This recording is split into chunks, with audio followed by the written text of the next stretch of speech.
But tonight, we're going to focus on relationships, and we have with us one of the queens of relationships. She's actually known as the Wingwoman, or female Hitch, if you remember the movie Hitch.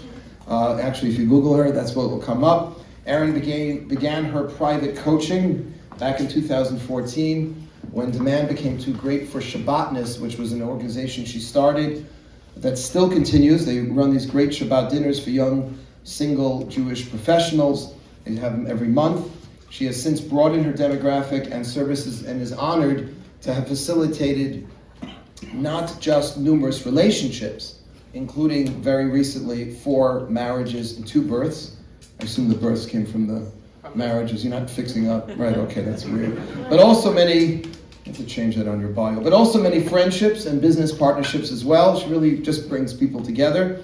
As the female Hitch, her Wingwoman and coaching services have expanded to include breakup therapy, wow, dog custody, mediation, makeovers, and undercover dating detective work. Okay, we'll have to add a question on that. She has performed stand-up comedy with Jerry Seinfeld numerous times, has been featured on ABC, Bravo, HGTV, Howard, who needed Rabbi Shmuley? This is unbelievable. And as the host of Jewish Life, television, Bubbies Know Best. Welcome, Erin. Thank you so much for being here. Let's give it up for Erin. So I want to get into, I'm a drummer, and I remember when electronic drums started becoming the rage. And I got all upset because I used to be in a klezmer band. I used to play bar mitzvahs and weddings. I did that for about 7 or 8 years when I was in college and graduate school. And then they came out with these like electronic drums and synthesizers, and like all of a sudden I started seeing bands without drummers. Like, who needs them? You can just push the button and get the beat you want. So I have a similar question for you, which is, there's been a proliferation of dating apps. Okay, by show of hands, be honest. How many of you have been on a dating app? I've met somebody, look at that, almost everyone in the room, okay? So I have 2 questions. I'm just wondering if this proliferation provided by social media, do you think is actually hurting people's abilities to find their soulmate? There is this interesting study of people who go into like a CVS type of store that has, let's say, 17, 18 brands of toothpaste, as opposed to another place that has 5 brands. People buy more when there's 5. So I'm curious what you have to say about that. Well, first of all, I'm very sorry about your drumming career, but I am glad that you're here. I use a very similar example. I use a shopping example. I always tell all my female clients, when you have to just go get a little black dress and you go to Macy's at Herald Square, it is one of the worst experiences ever. If you have a personal shopper find 5 dresses for you, isn't that much more manageable? But if your mom says, hey, I got the one dress I need you to wear for this wedding, you gotta wear it. What are the chances that one dress? So I'm not a huge fan of even just like one-on-one setups, because I actually think we do best with just a few options. But to answer your question about the dating apps, I actually believe they don't necessarily hurt you. They hurt overall the psychology of dating these days, unfortunately. But I actually have a whole thing called Swipe Smart strategy. And so when my clients first come on, I actually do a full evaluation, and I do a dating detox. And part of that is actually how to navigate the apps and actually make them more exciting. But it's really important that apps these days serve as a supplement and not the only thing. And that's why I'm grateful for MJE2 and even just having Shabbat dinners. I think just the act of congregating and just getting used to socializing and meeting people in person it's so essential. But dating apps themselves, I actually think that they can be used and not abused in a really good way. So I'll give you guys an example. Like with my Swipe Smart, I will let somebody, a client that I see has been burnt out. They just start mindlessly swiping and dating's no longer exciting. I make you swipe right or like if it's Hinge. And of course that's a whole thing. I make you comment and really try to personalize the way that you initiate a conversation. But I make you only like 3 people, and then you have to shut off the app for a while. But you have to put so much thought into those 3 that you like, okay, so that when you get a notification that you get a match, do you know how much more exciting it is? I promise you, it's so exciting. Because you are like, which one? Which one? And you know that since I'm only allowing you to swipe 3 in like the course of maybe a week, that you have put in thought, you have really said, you know what, maybe we'll just see if they like me back and then I'll decide then. That is harmful thinking. So another thing is I do a lot of sleuthing when it comes to the app. I make sure that of course, if you just list your school and your job and your name, that's enough information to find the person online. Do as much detective work as you can to see if this is a good chance that you might hit it off in person. So that, to me, the apps can be used better. But overall, the psychology of just disposing people and just that you're a one-dimensional thing has been harmful. It's been harmful. It's interesting because I was wondering, and you just touched on it, whether, more choices, whether or not we are quicker with people. I had a rabbi years ago when I was single who called me up to fix me up, and he said, I have a great idea for you, Mark, but I'm not going to fix you up with her unless you agree to go out on at least 2 dates with her. Oh, okay. And I was a little put off. I was like, well, let's say I don't like her after day one. And he said, whatever it is, it's either accept the 2 dates or you don't get fixed up with her. And I asked him why, and he said, she's really lovely, but she's not so outgoing. And it's going to take her a little time to warm up, and you're not going to really get a sense for who she really is until date 2. Do you? What's your feeling on that? Do you say, unless they have like a criminal record, a felony, like you go out on another date no matter what? Depends on the crime. I mean,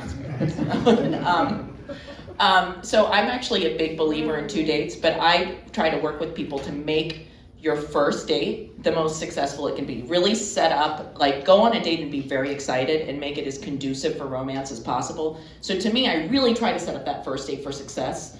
And really even get excited about a setup. I'm a big believer in, I have a lot of rules for first dates. If it's blind from an app or a setup, I want it to be like an hour. It's just like a quick drink. Because if you end up liking them a lot, I'm not saying if you meet at MJE, you don't have to do that, because you already know what you're already excited. A complete stranger, just keep it to an hour. And then if you really like each other, the cool part is you are so excited for the second date. You're so excited. If you don't like them, then that's it. It was 1 hour of your life, and they know that in advance. That it's so that's important. You can't show up and then be like, "Hey, I can only be here for like an hour." They're gonna think, you just made that decision. You tell them ahead of time, "Hey, I've got a crazy week. I can't wait to meet you. But since we haven't met in person, do you mind just meeting at like 6 o'clock for like a happy hour drink? And then I've got a birthday to go to at 8." And you set it up ahead of time. And then that way you're more excited. People are not put off by that? The other person? No, as long as you do it ahead of time and you say, to me, if it's an app date or a setup, that's a much better way to do it. And then I like to still believe, and if there is even just enough there, I believe in a second date very much, because I like a short first date and then get in a second date also. And then I believe in the law of averages. So if you average your experiences together, here's the problem. If you only go on 1 date with somebody, everything they do is magnified. So if that person is 20 minutes late, they're officially a late person, right? Well, if they're never late again, then the average, it comes out to this isn't a late person. Unfortunately, on a first date, everything you do is magnified. On a second date, at least it gets watered down and averaged a little bit. So if you were late on the first date, you make it up on the second date, you're on time. Okay, so I'm a big believer in the second date, but to me the first date is, I have so many rules to set you up for success. Think about how many dates you go on. If you go on 1 million first dates, each one is really long. You go to the same area, the same restaurant. Within the first 5 minutes, there goes your night. You're not having that much fun. We ladies take hours. I mean, I do not wake up like this. And if I did this and then in 5 minutes, I'm like, I'm stuck with this guy. I did a blog on my Shabbatness website. I have a blog too, and it's called the No Fail First Date, and it talks about my biggest fail of a first date, which was a setup by my grandma, of course. And the guy she didn't tell me. I don't have a big thing with height, but he was literally, I'm 5'3", he was 4'11". And it wasn't a big deal. It was just she didn't set me up to think it was going to be a good setup. But what he did, he took me to a baseball game. He had dinner, desserts. It was a 9-hour date.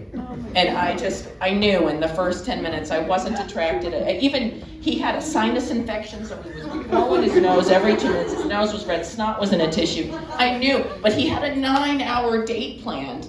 Don't do it, guys, because even if you're really into your dates, I promise you, if you turn it into a 9-hour date and you're crazy about your date, you have nowhere to go. You have nowhere to go from there. Sustainability is one of the biggest problems in dating today. If you rocket launch, if you start up here and then you're texting nonstop every day, oh my God, you're my soulmate, my Bashir.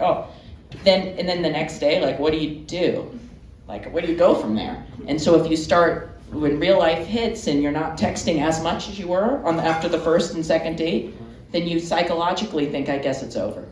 So try to think of sustainability. But a second date is important as a building block on a trajectory. Mm-hmm. Okay, so short first dates if you're being fixed up or it was a dating app. What did you tell your grandmother afterwards? My grandma tried to set me up with my cousin also, so let me just put that out there. She was like, I know a great Jewish doctor. He's very successful. He lives in Rhode Island. I said, Grandma, it's Barrett. I know. Barrett. And then she was like, he's right here. Talk to him. I said, I've talked to him my whole life. But we weren't blood related. It was like my uncles. But the bottom line is we were raised as cousins, so no. But yeah, so, she's the inspiration for why I even do what I do. So she was a true Yenta. Not a successful one, but a Yenta in the sense that she just can see all of you everywhere and match you all day long. Okay. Let's give it up for Bubby. Yeah. I'm going to get in. I have a question about politics. Andrew and I were talking about this before. I'm going to sound like the old. And you're still friends. This is a good. Yeah. I want to thank Andrew, by the way. Yeah, Andrew's great. The one who does all of our content for social media, our posts, our everything. So if you're enjoying any of my stuff, any of MGE stuff, or you don't, then you can complain to Andrew as well. But you can better. So, yes. But you can check me out on Instagram, Facebook, and all that fun stuff. How do you feel? Like when I dated, it would have been the last question in my mind, are you a Democrat, are you a Republican? Yeah.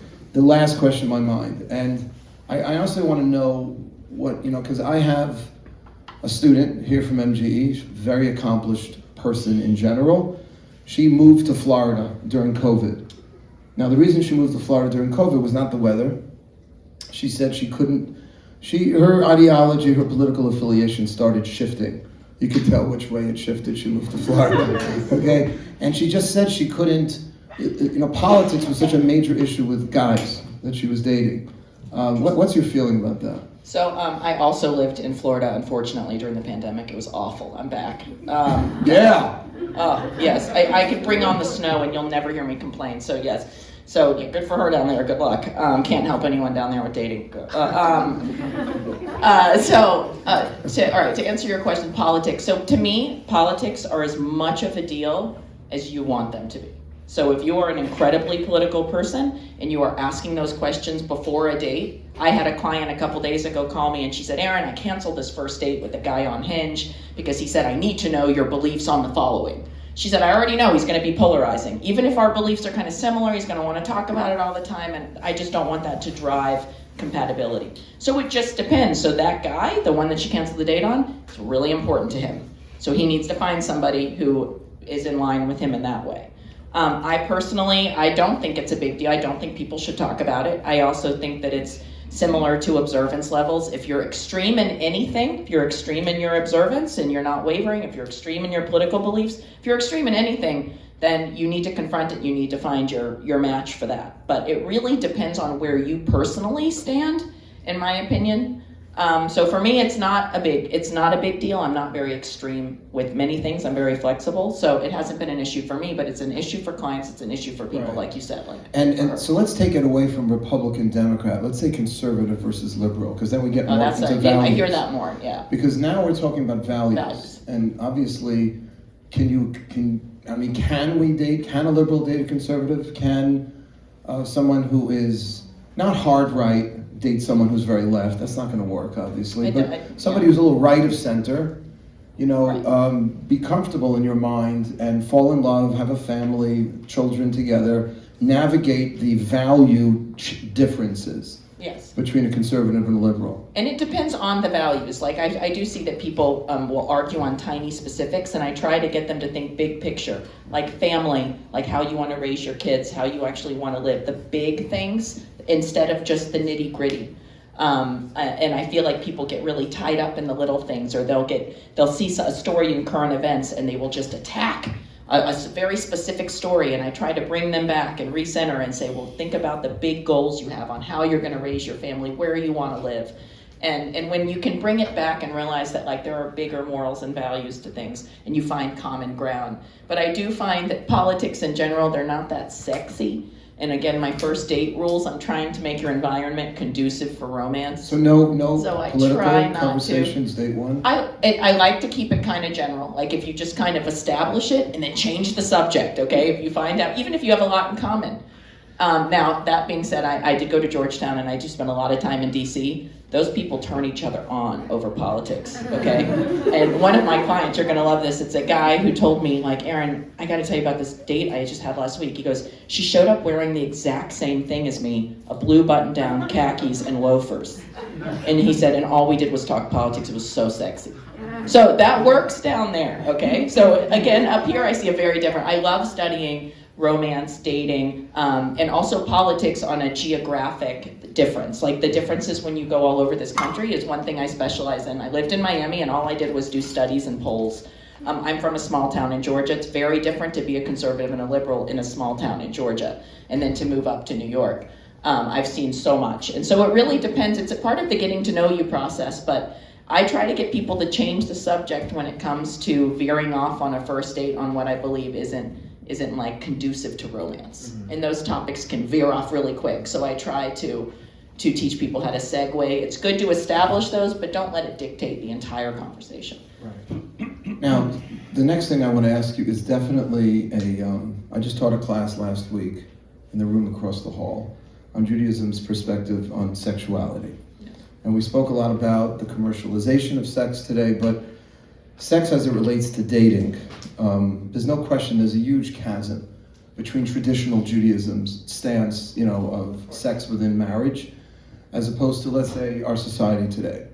What is your feeling when it comes to intimacy before marriage? And I'll share one thing, and you'll tell me if this is just the rantings of old-fashioned, Orthodox rabbi, or is it like something that you think is important? The idea of being truly committed to another person before there being physical intimacy. What's your feeling about that? How does that play out?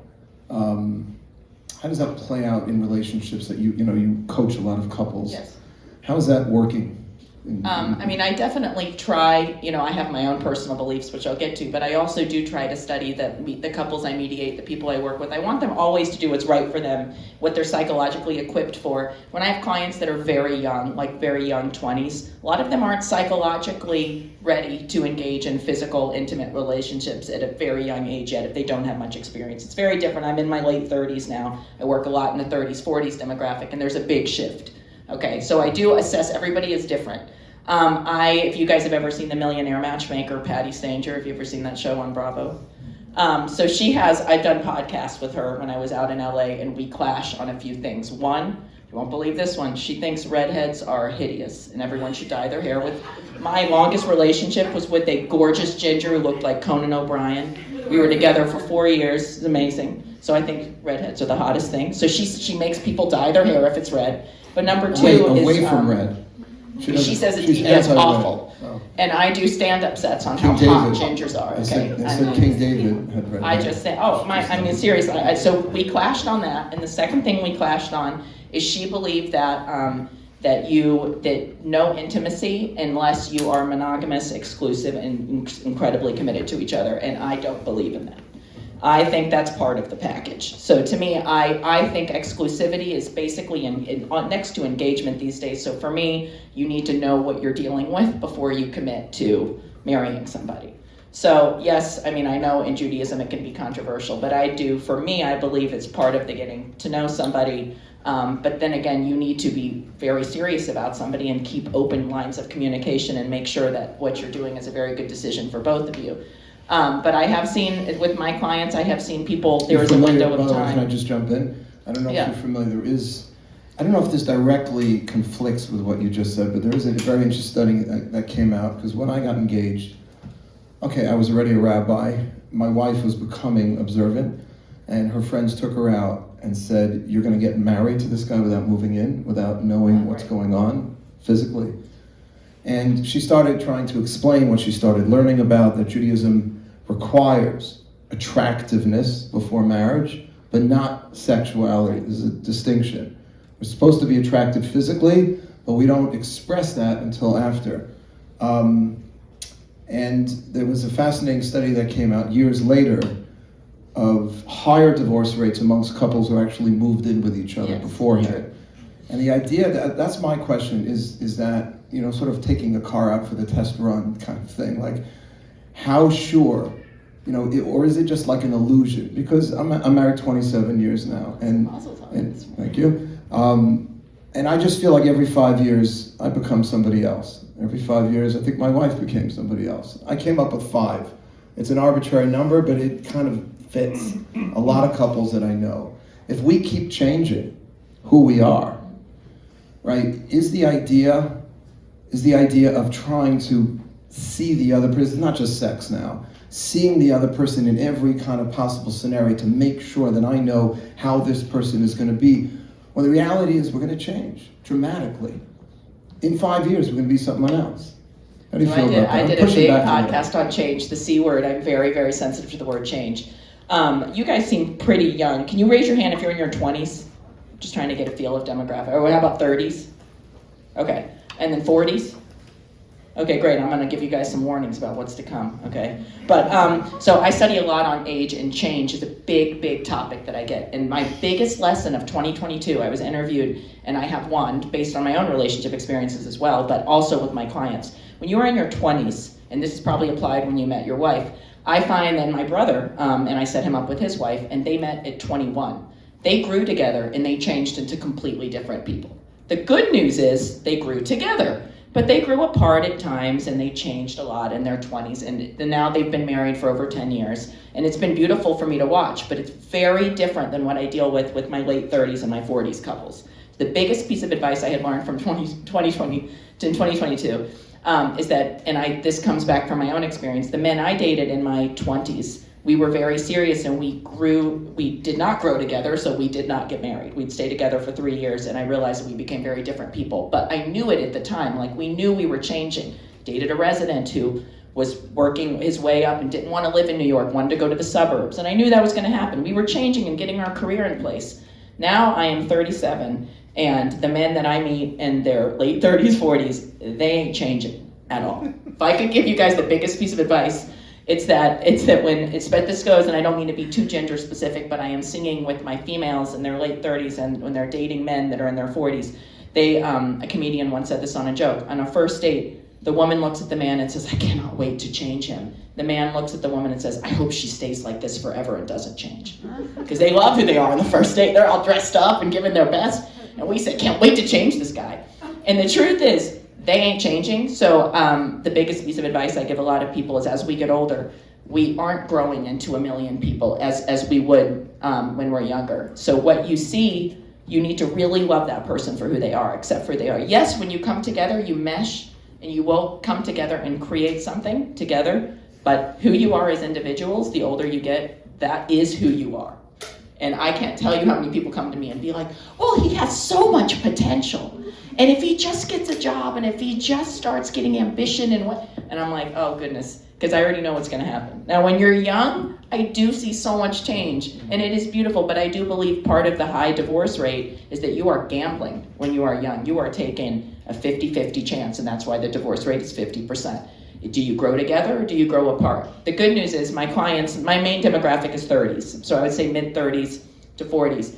And they get frustrated. The number one complaint I get, people come to me and they hire me and they say, "I have not had a boyfriend in so long. I'm like 35 and it's been like years." And I say, "You're not gonna have another boyfriend. You're not gonna have another girlfriend. You're gonna meet your person, and that's gonna be it.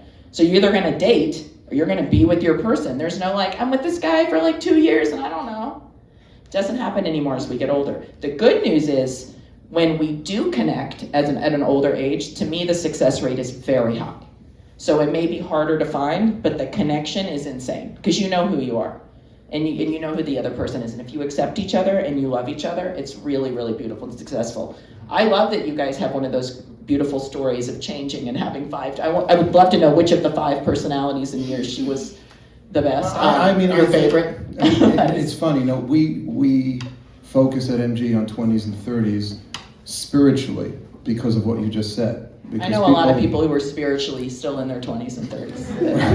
By the way. So and you guys know who they are. So you know. because we do change less as we get older. There are notable exceptions. We always love to hold out these great rabbinic sages like Rabbi Akiva, who at the age of 40, went to study the Hebrew alphabet with 5-year-olds and became arguably the greatest Talmudic sage who ever lived. Does that happen all the time? No, we did a little internal study after about 10 or 12 years of MGE's existence, and we noticed the people who became what's called Balei Tshuva, who returned to Judaism, became fully observant to whatever degree religious Jews, were the average age was about 26, 27. And we reach out to 20s and 30s. So that's by and large very, very true. You know, the question is also, are you, how do you help someone who's in a long-term relationship? I mean, I'll tell you a crazy story. We used to bring one of the great rabbis of this generation, Rabbi Victor Nebenzahl, is living in a very, very different world. I used to be his student many years ago in yeshiva. He's the chief rabbi of the old city of Jerusalem.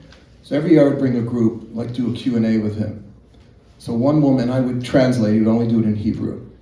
So one woman raised her hand and she said, how do you know how much time to give it? She asked the rabbi. Interesting. How much time do you give it before, if you're not feeling something, move on to somebody else? So I translate it to him and he says back, Achat, Shtayim, Shalosh, which means 1, 2, maybe 3. And I'm like, she's thinking, she goes, years or years, dates? Right.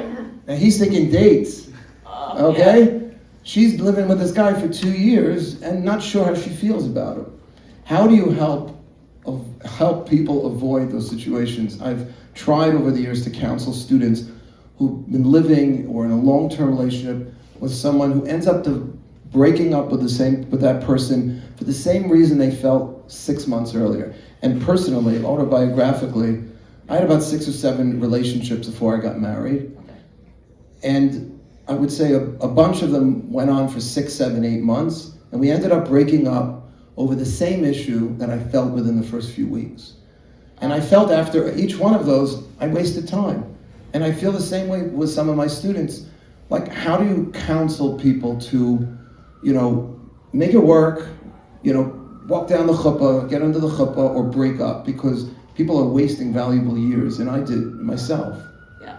So I actually think 6 months is a good amount of time that you had a bunch of relationships. It's the ones that go on and on that I have trouble with. So I tell myself I specialize in 4.5 years and younger, because that's as long as I made it, very healthy relationships. So I do a lot of mediation, a lot of couples that have lasted that long. And one of my favorite quotes is, the ending is in the beginning. You guys know, in the beginning, if something is going to destroy your relationship, you know what it's going to be, and you are almost always right. I'm a big writer. I've had a journal since I was 8, and I believe in note-taking. So like, if you realize, before the blinders come down, you, on that first, second, third date, write down what you think's gonna be the problem. And it's amazing. You'll be your own fortune teller 6 months down the road. You're like, I knew that kid was a Peter Pan. He was never gonna grow up. You'll know. You will write mommy issues. Guess what? You're right. So most of the time, so why do we stay so long in these relationships? I think there's hope. Hope. The movie that won the Oscar a few years ago, Parasite. The message at the end, spoiler alert, is that hope is a parasite. It eats away at you, because we as humans, I believe, we look for silver linings. We hope. We always keep just that little bit of like, I know this guy isn't great, but this could work out.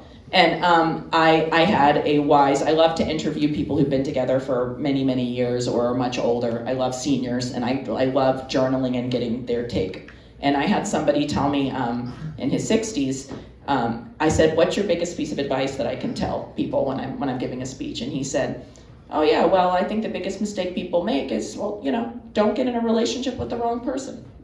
And I was like, and he goes, just think about it for a second. Just think about it.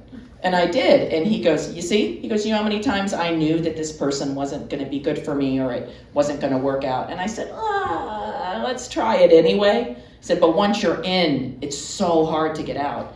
And he's right, because you start to get attached as it goes on.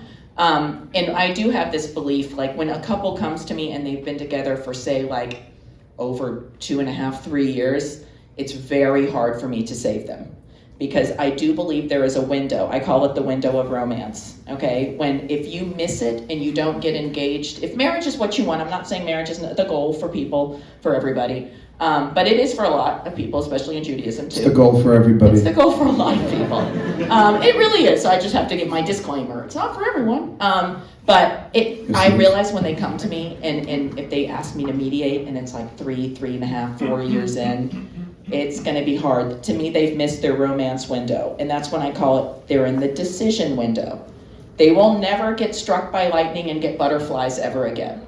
They will love their partner, but they have to decide if they're going to get married at that point. So I try to encourage to, like, if you are looking for marriage, to get engaged in the romantic window, which is typically around 6 months to like 1.5 years. You don't want to do a shotgun wedding, because I have seen problems with people getting so excited and carried away. But I typically say it's a window between 6 months and like 2 years, where you still have that like, oh my gosh, he proposed, versus, okay, we sat down and we made a decision. It's been like 5 years and my mom's sick and like, we just got to do this. I mean, I'm all for romance. I'm a romantic at heart. And when that window is over, it is so hard for me, guys, because even as a mediator, I try to bring back romance, and I do have ways to get couples to fall back in love. But I encourage people to really make their moves during the window of romance, because it's hard. Any tips for anyone in such a relationship who can't sort of pull the trigger? In other words, the person is not contemplating a breakup. They just don't want to get married. So one of my biggest services is the breakup.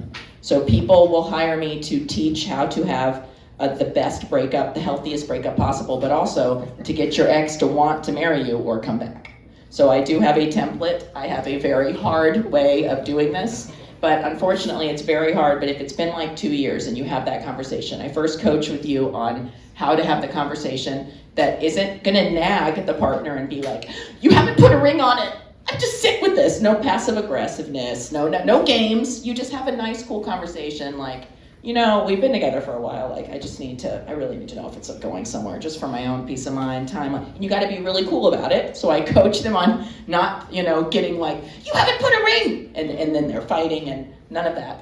And then when you find out your partner's like, I just don't know. I don't know about you. I don't know. You got to go. I know it's painful, but you got to go. I don't know. To me, that is like one of the most hurtful things. If I'm dating a man and he doesn't know that I'm like, I'm out. So I teach people how to, you have a hard, self-respectful breakup. You say, it's kind of Shark Tank style. Like, I really like what you're doing. You're awesome, but this isn't for me. I'm out. Okay? But you always compliment. So I have a template that is really like, I'm crazy about you and I want this to work out. This is not just guys. You've had this with women too. Oh yeah, it was 50. Oh, very much. I would say my clients are like split 50%. Yeah.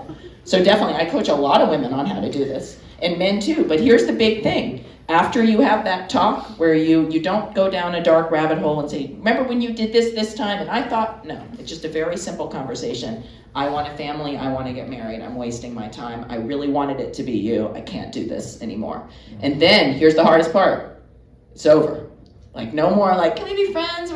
So that's where my service comes in, and I come in and I do a full purge. I make over your home, I have a real estate license, I get you moved to another apartment, I do dog custody, I do mediation, I find out Witness if she's protection coming, program. if your ex is coming to MJE Shabbat, I make sure if she's coming, I let you know, you don't touch, so you don't have a run-in. I do run-in services. There's no contact. You have to be very cool. And then I give you the hottest, sexiest makeover of your life. And then we post a little, photo every now and then. You're looking real good. And that ex will come crawling back. It works. It works every time. So I have a formula. And then if marriage is going to happen, that is how I get them to do it. But if it's like 4 years, 5, it's getting really difficult for me. But if you do it at the 1.5, 2 year, and you follow my template, and you do what you can, if that person is your person, it a lot of time makes them kind of reevaluate. I have and this goes for men and women. I do the exact same service for both. There's no difference between the two, because to me, the sexiest thing is self-respect. So if you just stick up for what you want, if a guy says,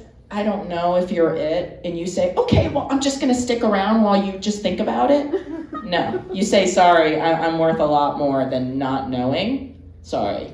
And you got to go, and it's really painful. It's really, really painful. And I have a whole breakup thing. I have a breakup survival guide. I make you change your phone ringtones. I make you change your perfumes, what you eat, because I believe in the senses reminding you of your ex. I make you move your furniture around. I do all this stuff to make you like move on and do everything we can. And then if your ex comes back, great, but you might be with somebody else. And most of my clients, they've already moved on by the time somebody comes back who was wishy-washy and didn't know if they get, if they want marriage or anything. It happens a lot.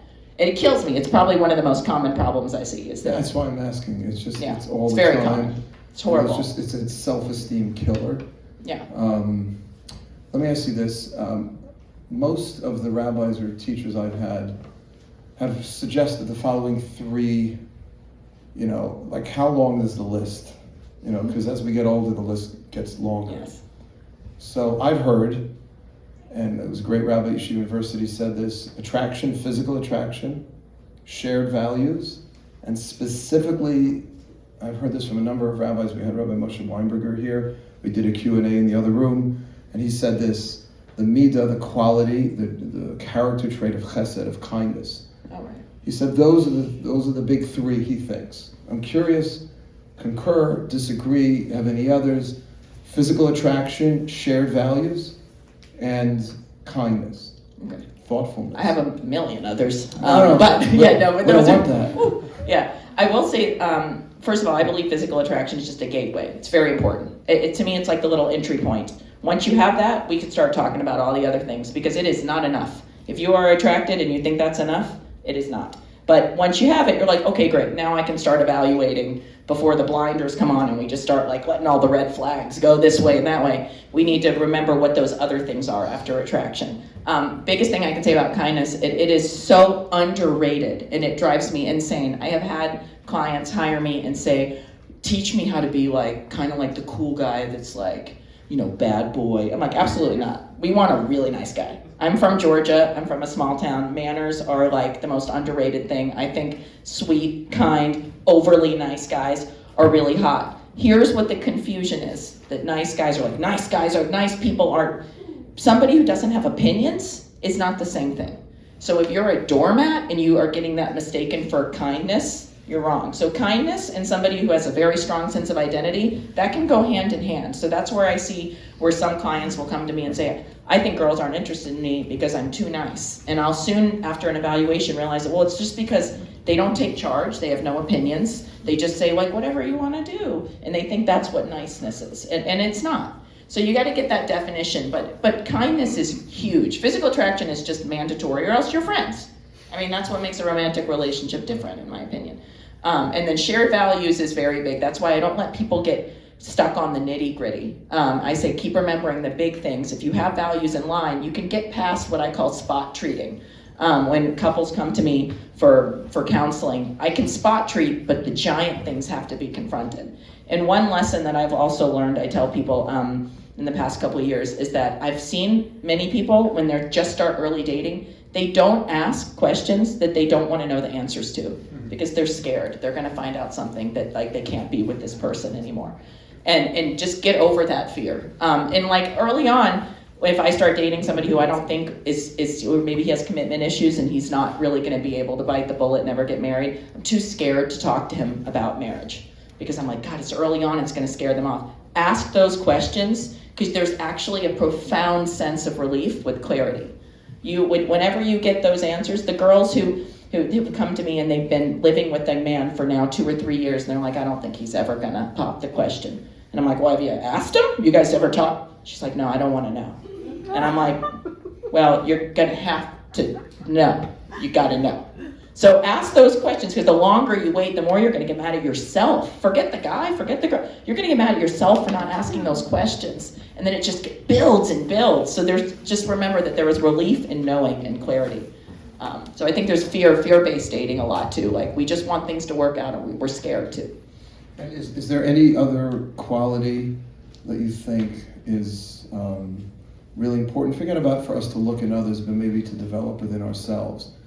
Because I know what they do in the classic, I only know from guys' yeshivas, but I see it. My daughter's studying in seminary now, she's 18, and they actually have a class on preparing for marriage. The girls are 18. Now they're not getting married for another 4 or 5 years, and it's really interesting what they do. And I saw this. I have a 20-year-old son. He has a class like this in his yeshiva where they actually study the qualities that are important to develop in order to be a good husband or a good wife. Interesting. Yeah. Okay.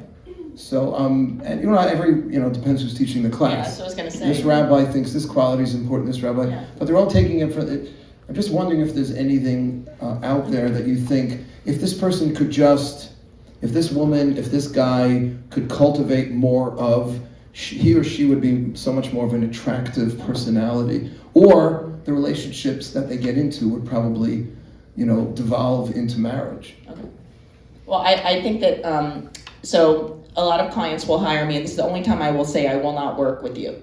Okay, if somebody comes to me and they say, just find me my match, like help me find my Bashert, like that's all I need. Like, I don't really like my life, I'm not that happy, I don't really like myself, like I don't like my job, I don't like where I live, but if you just find me someone, I'm just gonna be great. Someone else really I can be miserable with. Yeah, they're like, I'll be happy. And first of all, anytime I've ever seen somebody meet someone when they're like that, it's very rare, it's very unhealthy, because that person is your sole source of happiness, and it turns into complete toxicity. So I always say I'm not gonna even help you meet someone at all until we work on what it is that's keeping you back. And there's usually pillars of like, do you enjoy your home? Do you like where you live? Do you have pride in your home? People who are nomadic and they don't know if they like their city, they don't know if they want to move. Then do you have self-worth through your career, your job, what gets you up in the morning? It doesn't even have to be a job. Do you have a passion? So that pillar. And then your love life. And if you have those 3 things, then typically you're kind of solid. So if somebody comes to me and they don't have a job, they don't know where they're going to live, but if they just found a partner, then it would ground them. It's not healthy.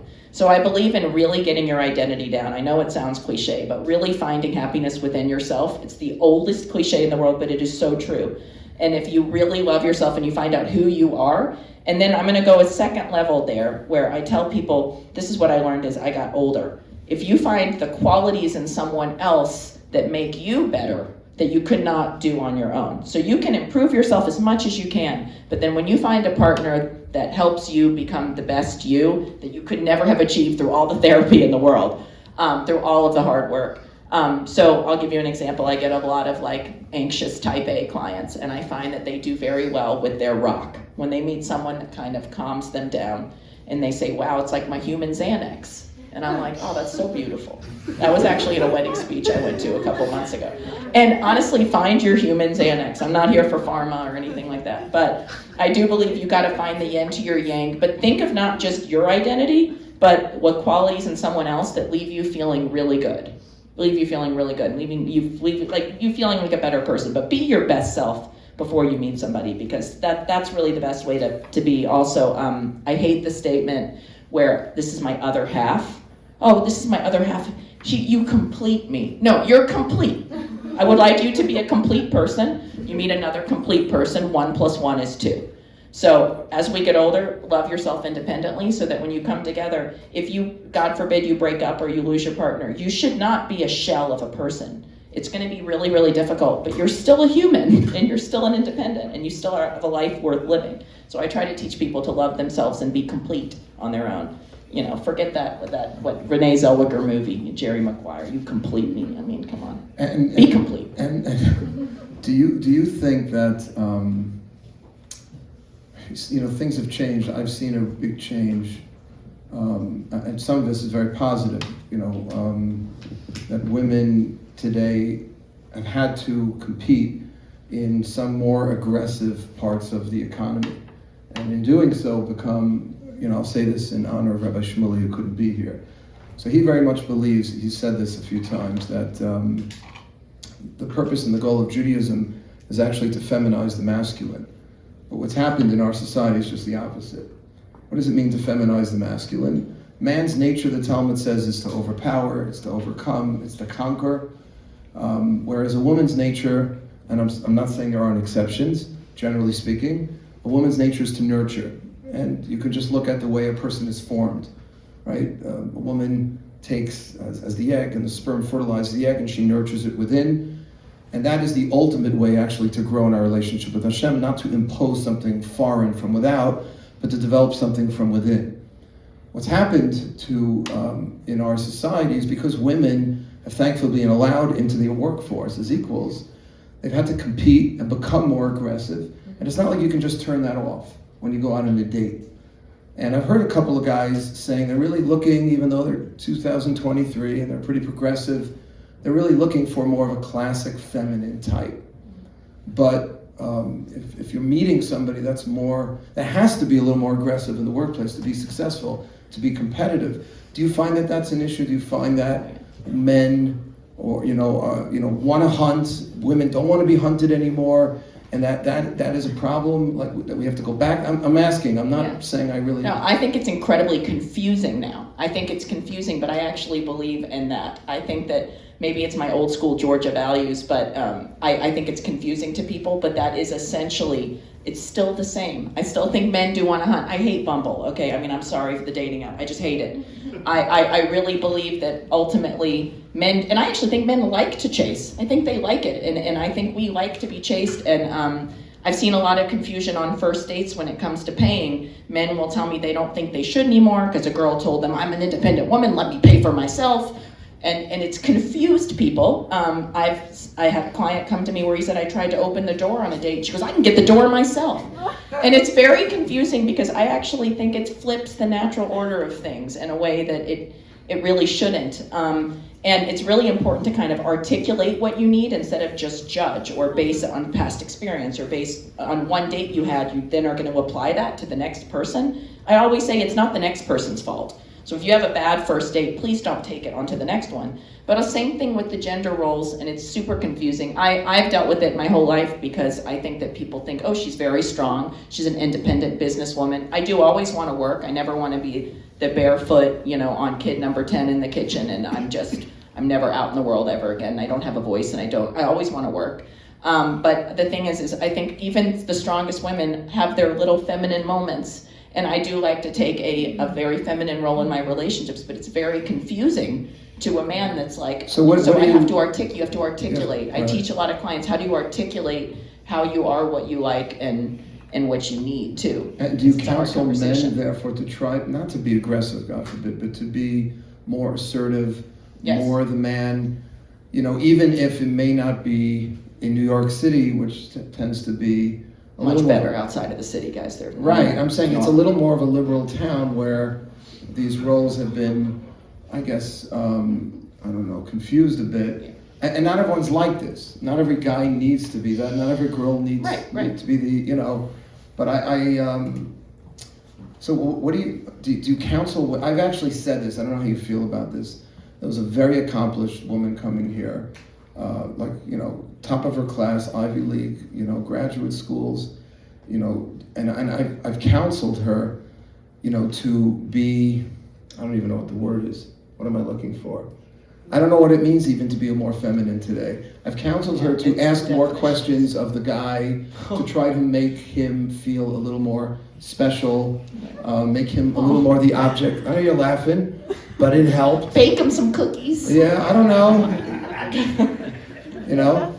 I'm just wondering, I'm going to turn this over to you guys in a minute, so I don't have to ask the embarrassing questions anymore.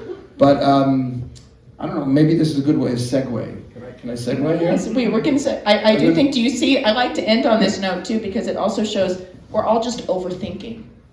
We're all like questioning and wondering, and just break it down to basics and just take the chemistry and roll with it.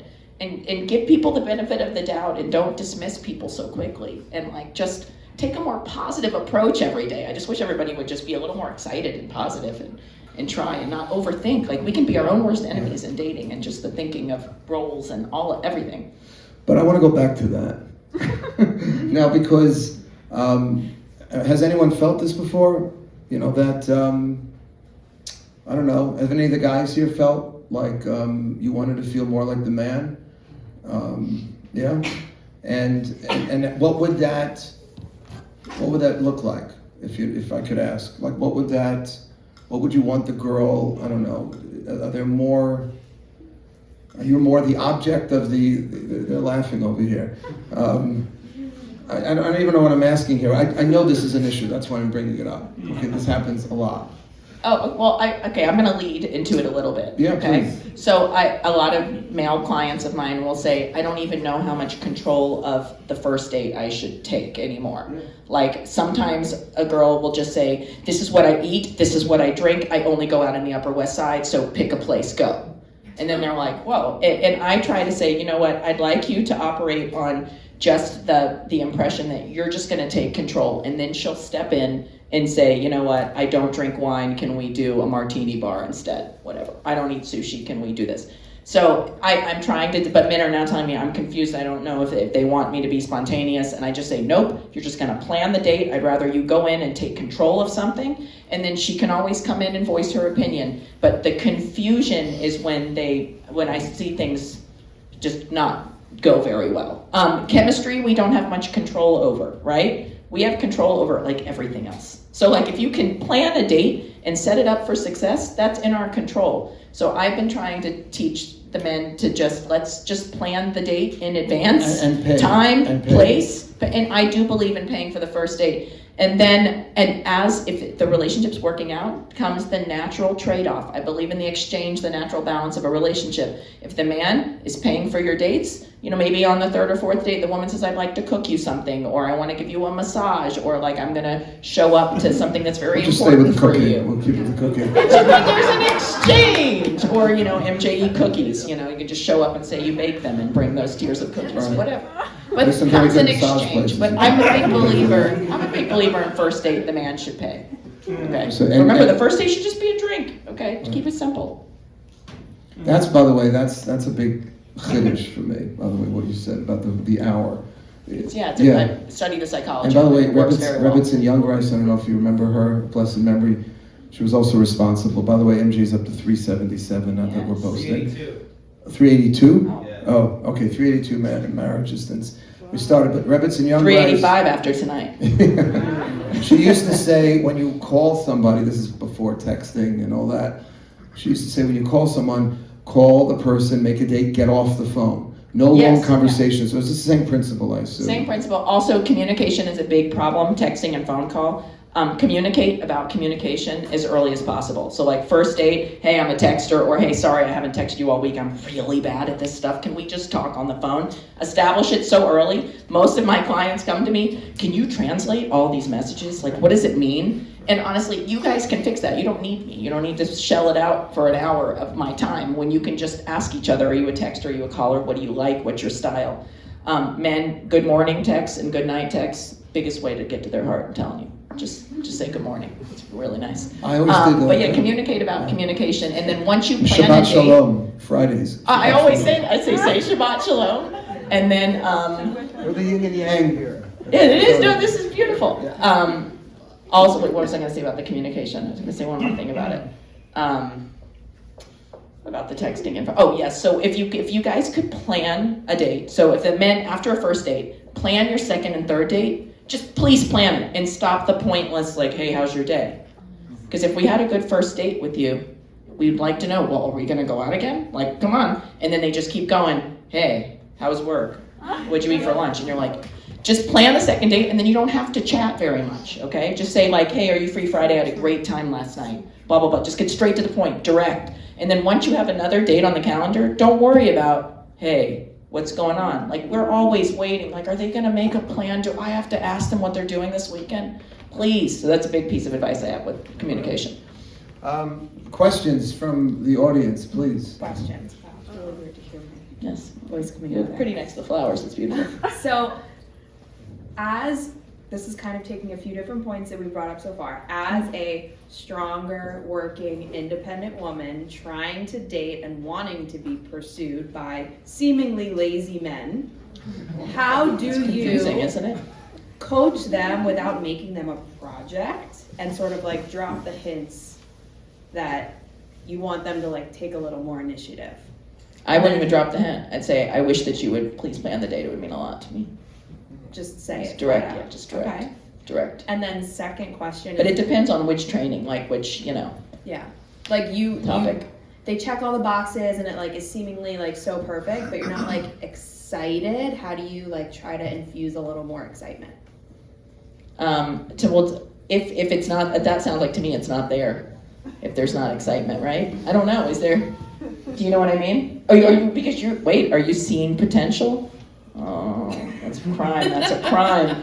If to me, like when there's not excitement there, that's a sign. You try a couple times to infuse, and to me, that's ask questions or think of the things that make you bond with someone. Maybe. For me, I love animals and health and fitness. So if I feel like our conversations are getting dry, but I bond very well with men who like really love animals, and we talk about our dogs, and then I'm like, oh, I feel a bonding moment. So maybe think of the things that would get you excited, and try. And then, is there like an optimal age range to Okay, I be love this question. pursuing?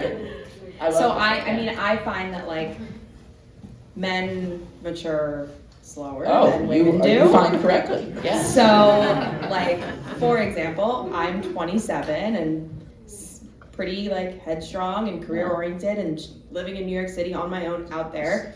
The And a equivalent of a 52-year-old man Exactly. in New York. So how do you deal with that? Because no one wants to.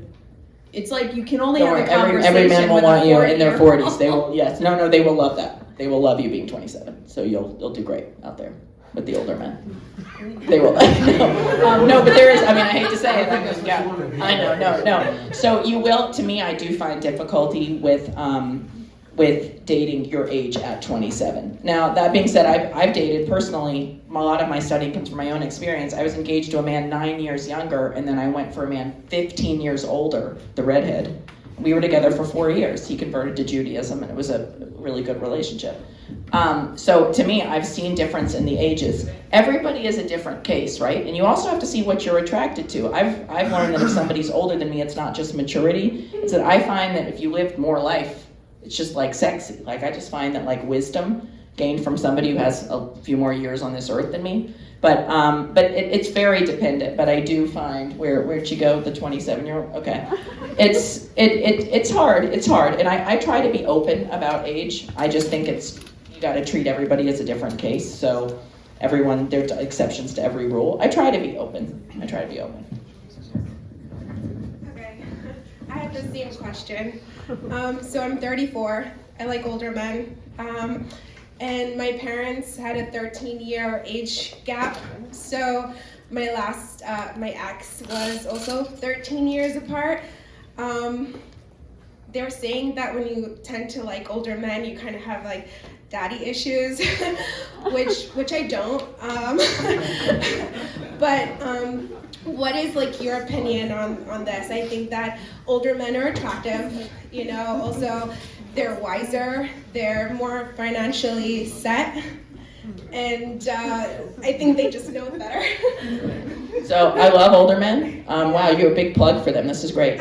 So you're 34. I will teach you a lot of what comes with older people, and this goes for women and men too. And you'll see this my grandparents were 12 years apart. My parents are over 10 years apart. So I've seen it in my family too, and I'm attracted to it as well. No baggage becomes baggage. So if you are meeting a man that's 15 years, if you're 34 and you're meeting somebody in his late 40s, remember what I told you, accept him as he is.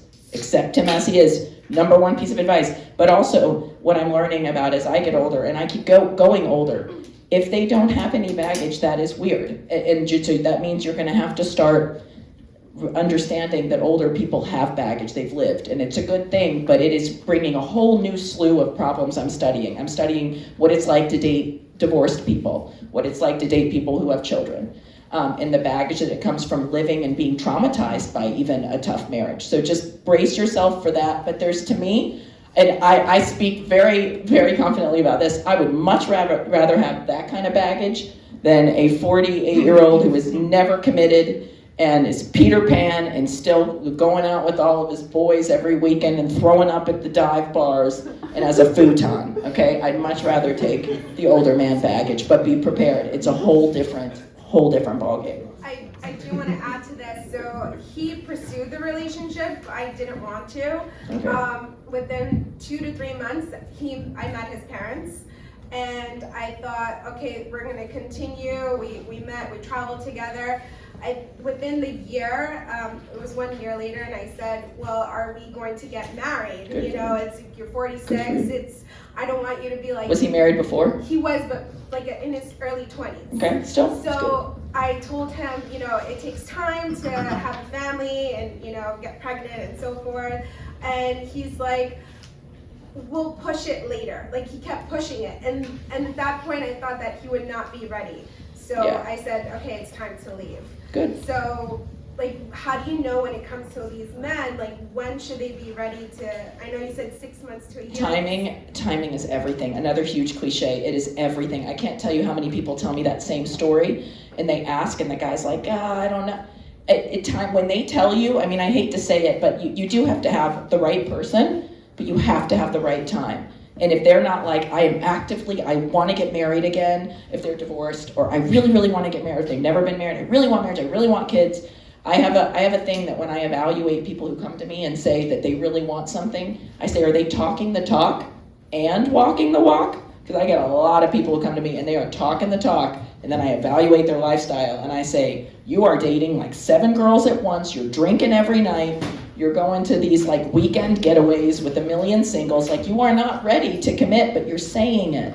So you've got to assess early on, are they talking the talk, are they walking the walk, ask the questions, but timing, it's such another underrated thing. We meet people and maybe we don't think that we're going to change them, but maybe we think we'll change their timing. You know that old cliche, they just haven't met the right person yet. No, that's like 1 out of every 1 million stories, so when it makes the news, we keep thinking, I'll be that girl that changes the little Peter Pan guy who's never going to grow up. No, we won't be that girl. So timing is really important. Assess early on how badly does somebody want this and what do they want. That's part of the change thing. So the older men, if they don't want something, it's going to take a long time. And the only way to assess if they want it, you got to leave them. I hate to say it, but after a year, leave. And if they miss you enough, then their timing might change through the missing. It's rough. I would just add one thing. Totally agree on a little tough love if they're not committing by a certain point, just like Erin was saying. Just want to also make sure when you're dealing with someone who's older, and I also have family members married much older, that this person isn't purposely, intentionally looking for somebody that they can control, because it's easier to control someone with less experience in life. Yeah. So you want to really just make sure. Seems strong. Now, I'm not saying, by the way, there are a lot of very wonderful marriages that lasted many, many years, of people 20 years apart from each other, and they were healthy relationships. But there are, unfortunately, a significant number of, where that age gap is intentional and deliberate on the part of one of the parties to be able to lord over, dominate, and really, kind of suffocate the other person's sense of independence. So, that's why you have to come in with your sense of identity intact first, Yeah. always. But I will say this, I found the opposite. The older men to me love my strong personality. I find that they're more secure.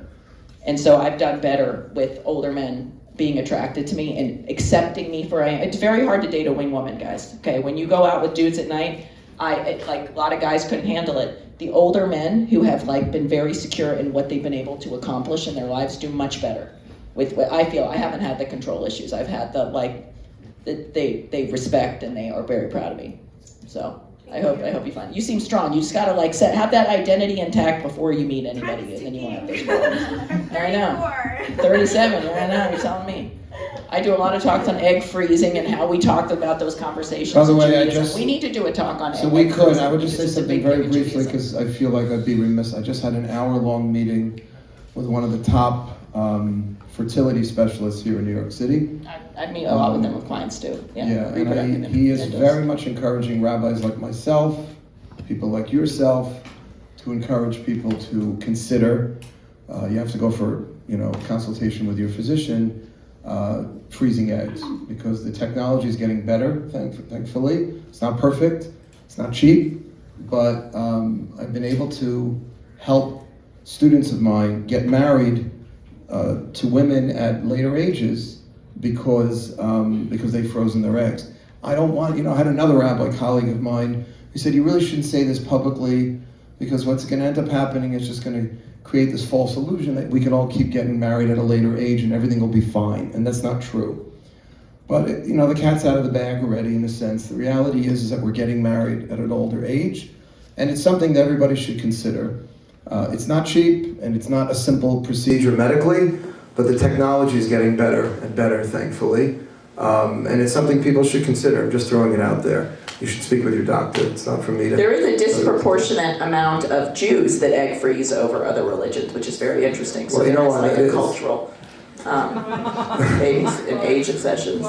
There's the more educated, this is sad in my opinion, the more educated you are, there's a positive correlation between education and getting married later. Of course, yes. And Jews are higher the success highest rate, yeah. educated ethnicity in America.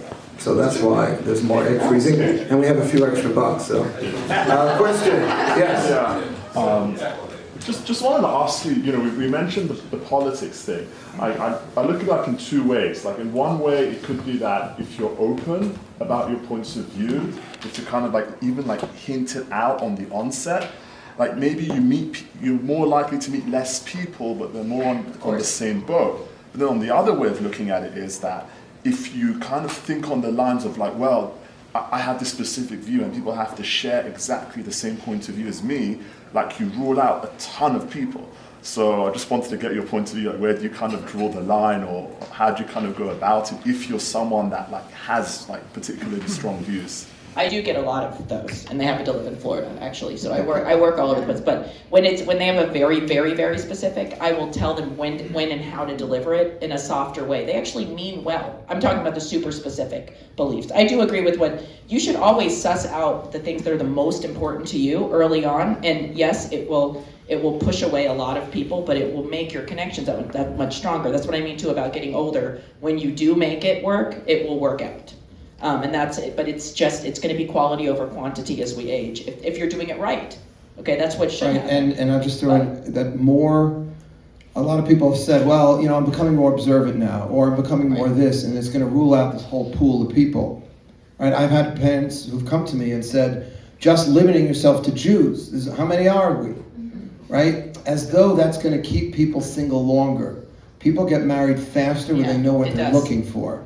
And it's think about a job for a minute. It could be a million jobs, but if you really know and you can zero in on what you're looking for, you will increase the likelihood of finding a job faster than if everything is an option. So know who you are, stick to who you are, and look within a smaller pool. You will, I think, and statistically this bears out, the studies show this, you will increase the likelihood of finding your soulmate. I just did a TV series for Inc. Business Magazine. It's a business magazine, and they made me do a series on comparing job searching to dating as we age, and it is exactly that. You are more filtered down, but you're going to be so much happier when you're in a specialized field and you're doing what you do best. And when you find your person, you will. Now, that being said, to answer your second question, I do help people deliver their very specifics in the right way. I don't think that you have to preliminary say everything before the first date. You set up a tone of abrasiveness before you even get to the person. So when you're there, you can assess. I usually tell a lot of people too to pick a couple questions, to come up with 2 to 3 questions that tell you everything you need to know as much as you can about the other person meshing with you. I have some silly ones, okay? I'm big on health and fitness, so I try to assess how much do they work out and how do they eat. But one of my questions that I always ask is, how do you like Miami? I know it sounds like a dumb question, but I've lived there for a year in the pandemic, and I grew up in Georgia and Florida, and I know how they answer that question. It tells me everything about them. And I will know if I will make it or I'll go out with them again. But it's a cool question to ask. I'm not asking them a million specific. I'm just saying, so have you ever been to Miami? What do you think of it down there? Do you like it? And how they answer, I don't say what my thoughts are, but I know if I'm gonna have another date. So try to think of your questions that are kind of a cool way of asking. Not did you vote for Trump? That was the big one, right? Try to come up with other softer ways to get you what you need to know about your date. And so I always have a client, I challenge them to come to me and give me their 3 questions before the date, and I say, oh, that's a good one, that's a good one. So it's fun, how they feel about kids. They say, oh my God, my sister just had a baby, I'm an uncle, I'm so excited. And then if you see the guy's face go oh God, babies. You figure things out, And so think of your questions, a softer way of figuring out what you need to know. And it makes the date still romantic, but you're finding out your information. I drop my Miami bomb whenever I can. So, yes. Yes. this isn't one of those I have a friend, because I legit do have a friend. I mean, you can see my, yeah. So I have a friend who likes to say, he's a guy, so that's important to see. I'm just gonna wait for the girl to come to me. And I'm just gonna sit back and she's gonna come approach me. And I keep trying to tell him, I'm like, the way a girl approaches you is when she's around you, is when she makes herself known to you, then you go about making the first move. So how do you get guys out of that mindset that think that, oh, I'm just gonna sit back and it's gonna happen? Well, firstly, I am a wingwoman, so they can hire me, and they literally can sit back, and I will go and get the girl. So that's the easy way out. But Wayne Gretzky, this is a very well-known quote, but you miss 100% of the shots you never take. I do believe in having nights in for yourself and doing things for yourself. I have solo dates. I take myself to 92Y. I take myself out to dinners. I'm not waiting for somebody to go do something I've always wanted to do. But that being said, you can't spend every night inside or every night just sitting in the background and not trying. And I come up with a million methods for somebody's like, I'm going to let somebody come to you. And I say, well, why are they saying that to me? Like, why would they say, I'm just going to wait, and they're not doing anything active? And I actually I usually figure out they have fear, or there's something that they're like, you know what, I'm just not aggressive, or like I'm sick of apps. And then I come up with a bunch of different methods for meeting people. It's not just an app. It's not just a matchmaker. There are many other ways, but I definitely don't believe that we should just wait around and do absolutely nothing and just think that oh, well, I love myself and life is good, so the person will just come. No, if you're sitting at home, they're not gonna come. But Do you think it's different with guys and girls in that respect? Well, I mean, definitely, I think that women don't pursue as aggressively. So I think, if a man's like, they're just going to come to me, what kind of, but then maybe he'll meet the right type of aggressive woman for him, if that's what he really was looking for. But I don't believe in thinking that they'll just come to you if you are sitting at home and not improving yourself. If you're out and about, living your best life, going out with your friends, working on your career, doing what you want to do. But I will say, on the flip side, I do have a lot of people who think that translates to, well, you know what, if a guy's gonna come to me, I'm just gonna keep traveling and go out. Travel can be your enemy, okay? Travel can be the death to momentum. So I do believe in taking a trip, but how many times have you met someone and they're like, well, I'm going away for 2 weeks here, and then I'm gonna go away for a month. So if you're really dedicated to meeting somebody, you need to stay and get the dating off the ground. I see this all the time in the winter, people just leaving and just going for weeks at a time. So I still want you to be living your life and trying to meet someone, but if you're gonna prioritize dating, you need to prioritize dating. It's almost like a job. Stay super focused and say, this is my year. I'm really gonna work on this. I'm gonna try different approaches. I'm not gonna give up, and I'm gonna make it exciting.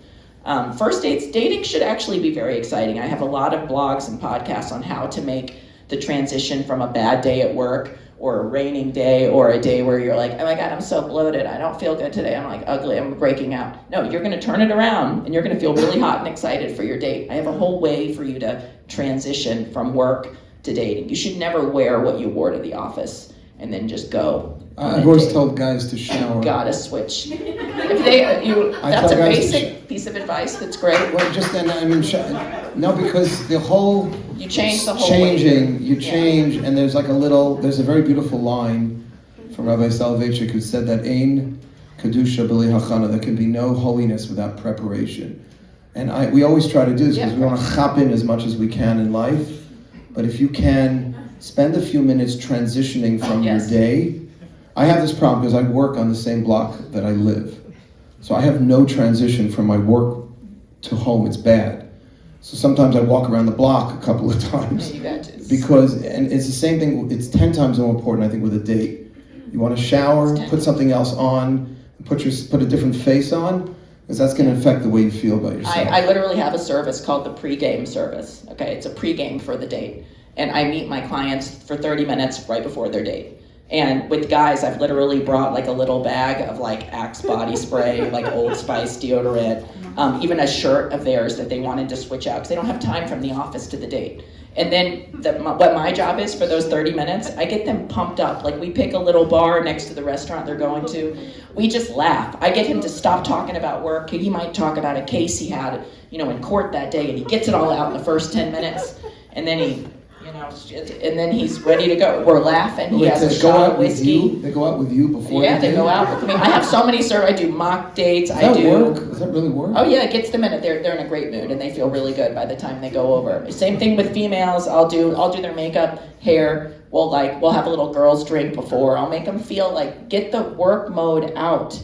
Get the work mode out and like literally. And I, with myself before a date, I literally will pick up my favorite bar. I will change clothes and I will have 30 minutes to myself where I'm literally gearing myself up. It's very mental. Dating is very mental. But if you make a decision to make it a great night, it will be. It will be, no matter what. Especially if it's an hour. I mean, how exciting is an hour date, guys? It's so exciting.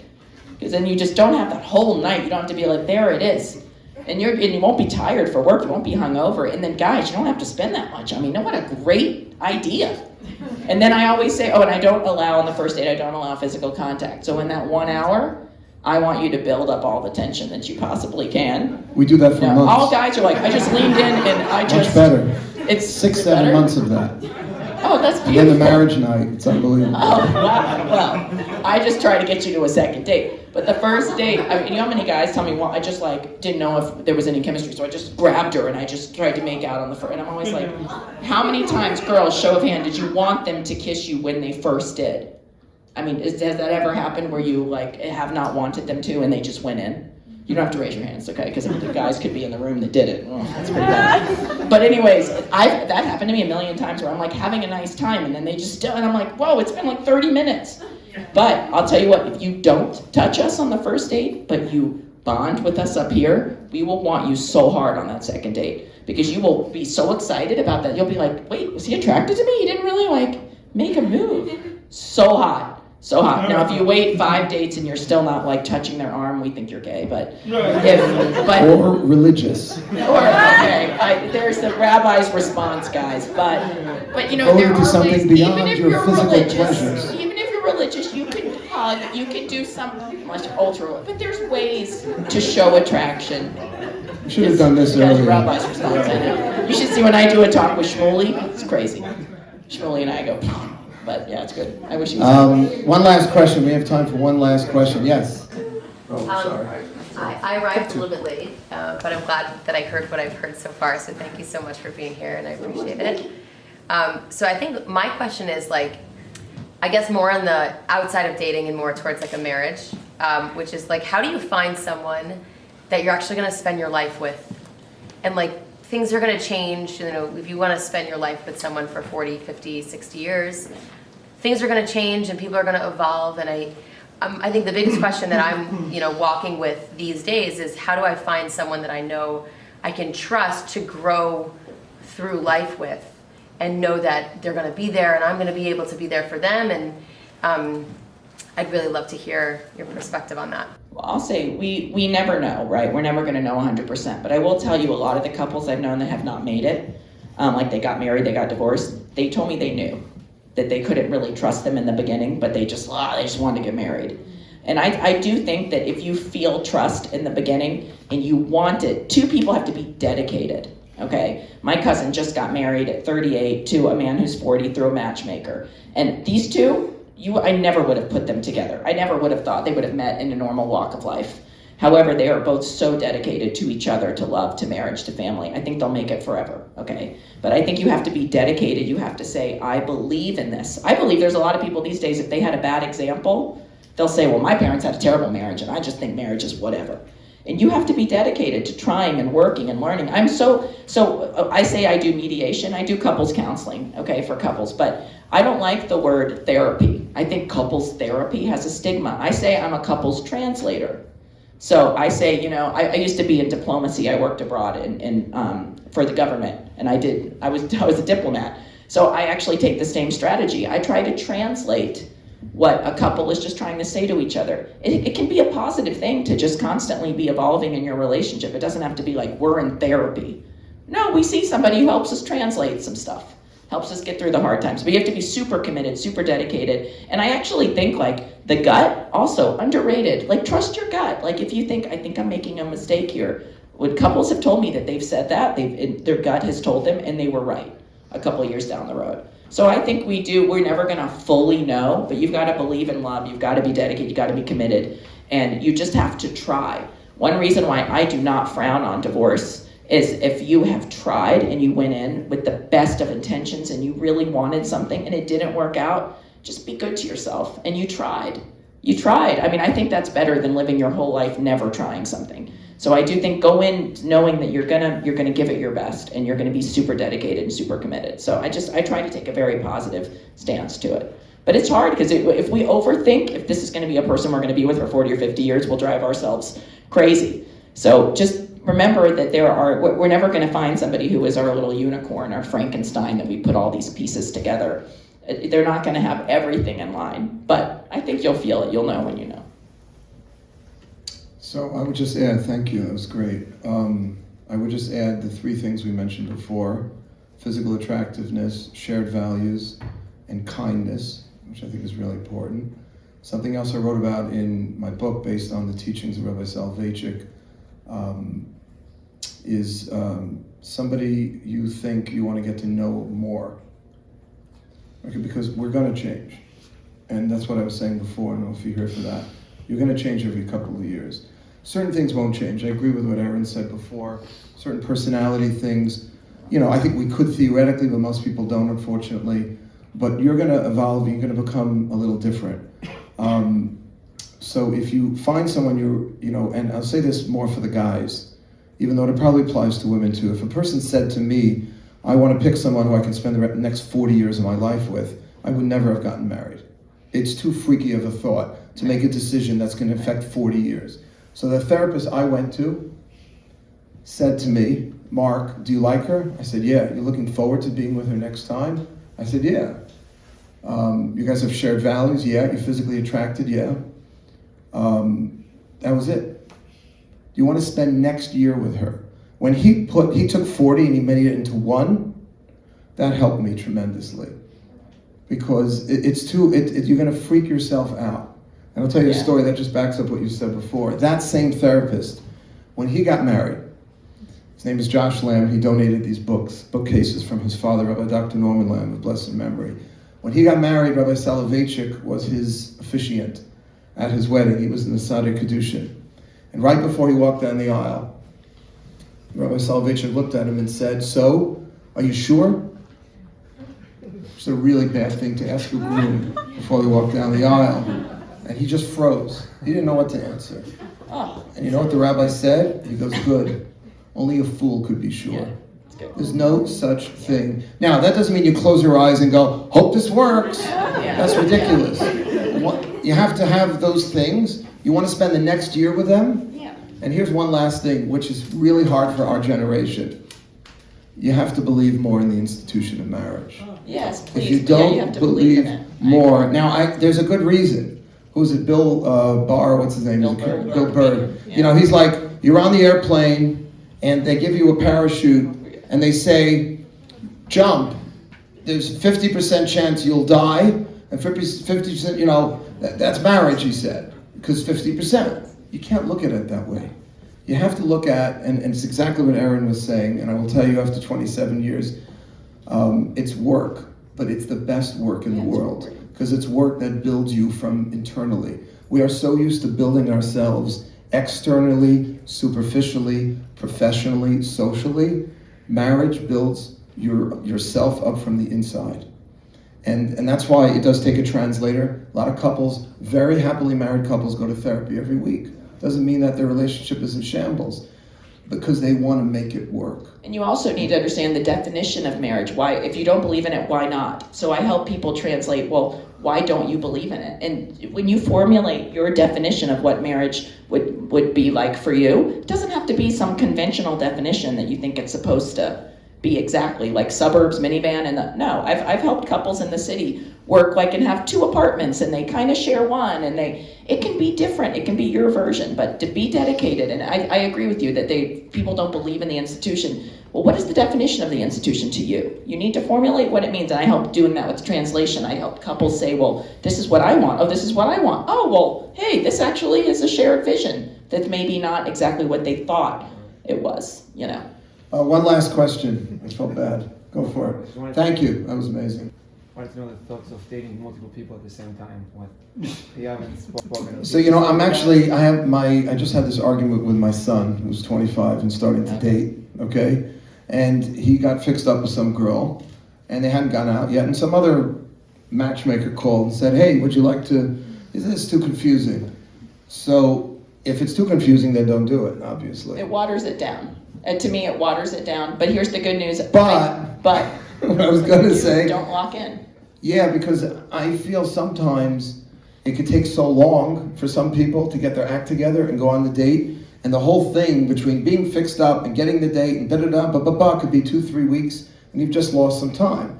But for a lot of people, it's very confusing. And if it's confusing for you and you can't focus on that one person, then don't do it, in my opinion. But if you can, because you're not in a relationship yet, you're just checking them out, it's just that hour That's date. exactly what I tell people. If you can, do it. If you can't, don't. But natural selection, even if you can do it, natural selection will find you your person. So, but not dating 5, 6, 7 people at the same time, no. Dating 2 to 3 while it's not exclusive.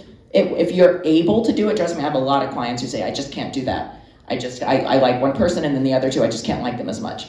But if you can do it, then do it when you can. In natural selection, you will actually end up, somebody will rise of those 2 or 3. But I've never seen anybody continually date 3 seriously for like a long amount of time. Right, Is that right? Well, that borders on unethical at some point. In other words, at what point, if you start getting into a relationship with someone, you need to then tell them, by the way, I'm also seeing other people. I can't even tell you how many people have said to me over the years that like they found out that the other guy, and they kind of see it as cheating. What do you mean it's cheating? I'm dating, we haven't made a commitment to each other. Yeah, but she's thinking, or he's thinking, you're really into each other, you're seeing each other exclusively. Just be transparent. Also, I had a client tell me the reason why she can't date, she doesn't like dating more than one person at a time, even if it's not exclusive. This is a really good point, guys. She said, I hate like lying. I said, you're not lying. She goes, no, I'm omitting. I mean, if he says like, what did you do last night? I didn't say, oh, I went out to dinner with this guy. And she said, I hate living that kind of an omissive life. I want to be with one person where I can just be myself and transparent. And I realized that's actually really beautiful because I have no problem with lying. When I was dating multiple people, I was like, no problem, right? But I love that she said that because that is true. You can't do that forever, guys. You can't do that and be happy. So think about that. You have to. When you're juggling people, you start to feel uncomfortable with who you really are and what you're disclosing, you know. I want to thank you, Erin, for coming here tonight and sharing your pearls of wisdom. It was amazing. Thank you so much. If anybody would like to get more information about Erin's work, her blog, all of her stuff is great. So check it out, please. Where do they check it out? I have Shabbatness.com is my Jewish blog website, and then ErinDavisWW.com. And anyone who comes to an MJ event gets $50 off the first if you ever need me for an hour for any service. Wingwoman, makeover, couples mediation, anything, and I'll analyze your text messages, whatever. Do your Hinge profile makeover, anything. If you came to this, just forward your ticket to me, or take a picture, and it's $50 off for a session. So. And read also my book, Beyond the Instant. The first 2 chapters are devoted. First one's happiness, second one is relationships, the third one is on sex. All 3 of those chapters are very, very important if you want to get a little Torah perspective on building long and lasting relationships.